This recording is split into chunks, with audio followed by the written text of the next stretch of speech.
মেঘ বলতে আপত্তি কি? বেশ, বলতে পারি। ছাদের উপর মেঘ দাঁড়াতো ফুল পিসিমার বাড়ি। গ্রীষ্ম ছুটি চলছে তখন। তখন মানে কবে? আমার যদি 14, মেঘের 16-17 হবে।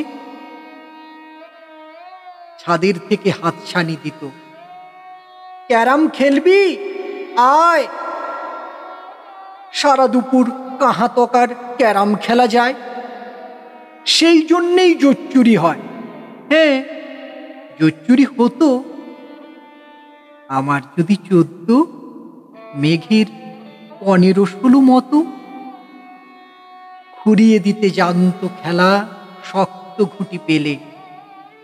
জায়গা মতন সরিয়ে নিত আঙুল দিয়ে ঠেলে। শুধু আঙুল, বোর্ডের ওপর লম্বা ফ্রকের ঝুল।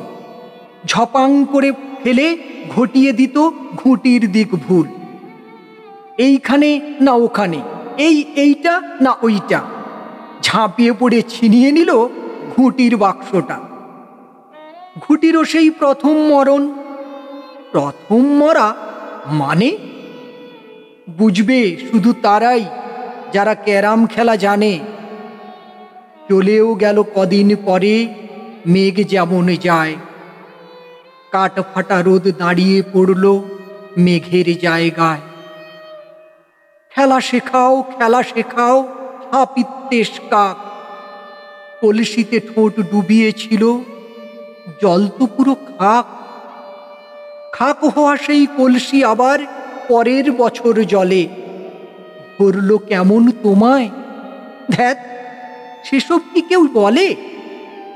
আত্মীয় হয়, আত্মীয় হয়, আত্মীয় না ছাই। সত্যি করে বল এবার, সব জানতে চাই।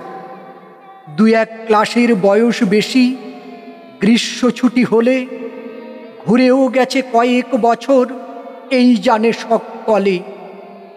আজকে দগ্ধ গ্রীষ্ম আমার, তোমায় বলতে পারি। মেঘ দেখতাম ছাদের ঘরে, ফুল পিসিমার বাড়ি। মেঘ দেখতাম ছাদের ঘরে, ফুল পিসিমার বাড়ি।